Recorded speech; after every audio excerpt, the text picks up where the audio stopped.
I'm moving to New York. Ah!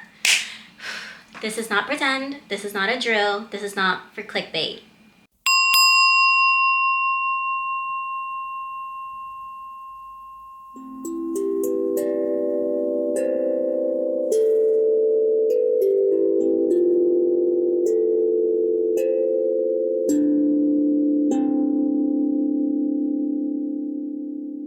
Namaste.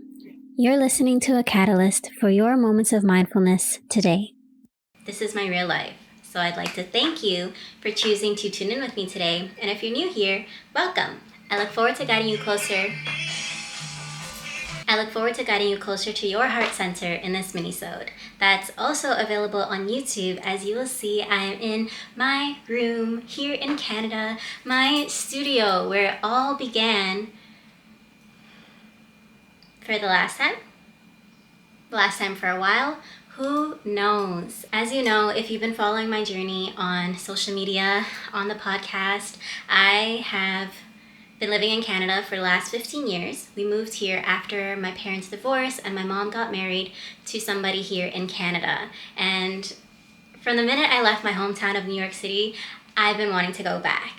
And circumstance after circumstance, milestone after milestone, I just kept building my life here in Canada. A lot of what you've heard since 2021 when I started this podcast, and so many moments shared online. And don't worry, there's so much more to share because I do plan to do a little recap of my life here in Canada the last 15 years that have molded me, shaped me, pushed me to dream a bigger dream, which is the one that I'm embarking on right now. And so stay tuned to this channel, stay tuned to this podcast, stay tuned to me on social media at Catalyst by Kaylin, because girl, I am documenting this whole journey. This is my becoming.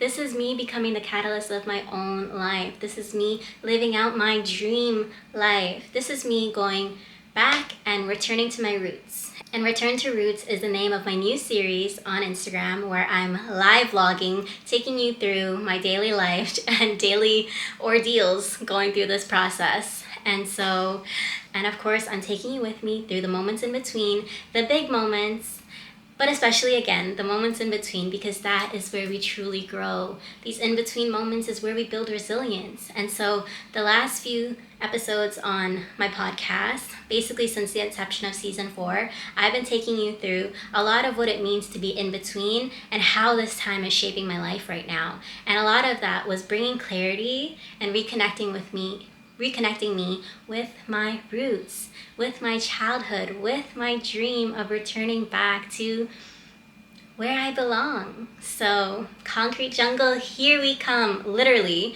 because I'm on the way to the airport right now. So, let's go.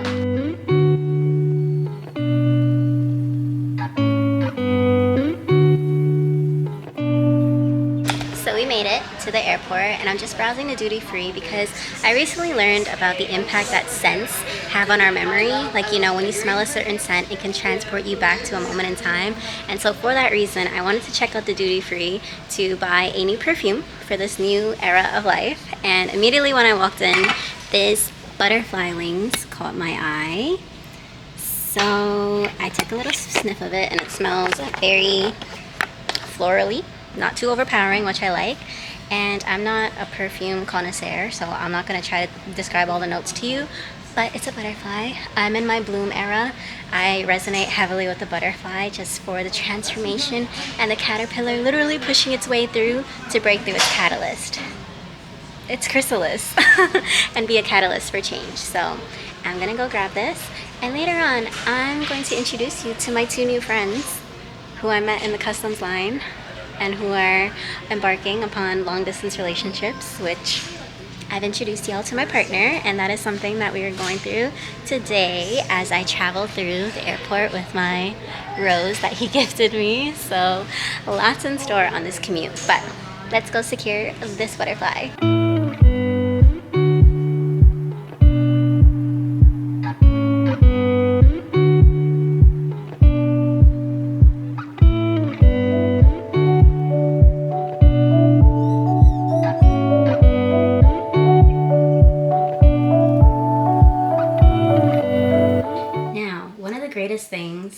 the most obvious thing to me while I was traveling was the notion that people will always try to project onto you what they believe and what they're feeling. People project based on their own experience, the breadth of their own knowledge and intelligence and wisdom.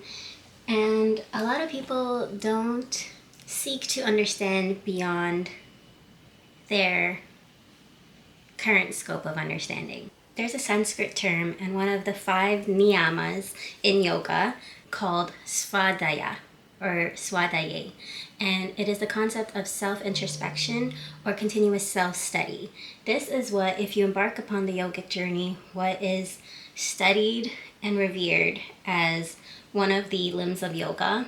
And so the concept of self-study ensures that we are always introspecting, always reflecting, always seeking to understand ourselves on deeper levels, and thus by understanding our inner standing within, you understand the external without.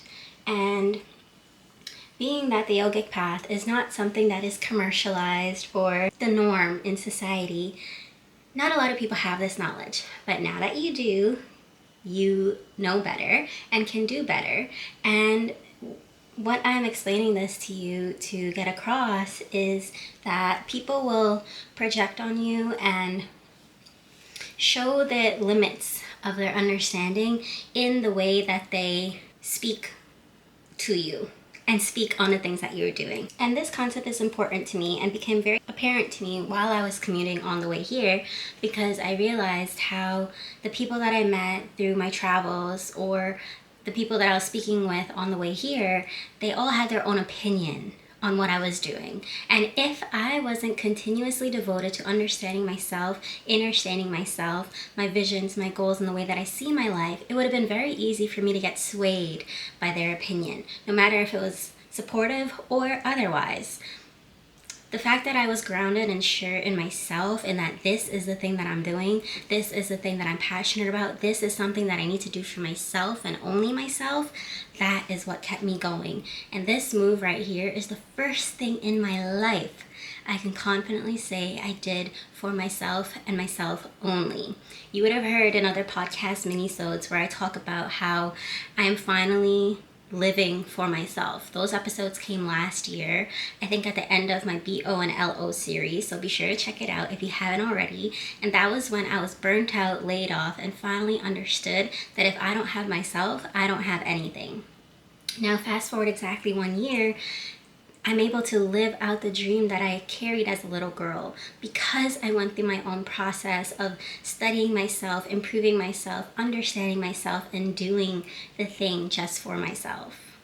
So, if you take anything away from this podcast mini-sode and this vlog, I hope it is not only to pursue the thing that sets your heart on fire, whether it's a move, whether it's a reapplication to a new job, whether it's starting a family, leaving that relationship, no matter what it is, I hope that you pursue it. And in the pursuit of that dream, I hope you get so radically and relentlessly grounded in who you are.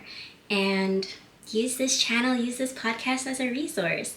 I have over 140 mini-sodes all about living mindfully and noticing the themes within yourself and the outer world and how they can help shape who we are becoming and becoming our best selves.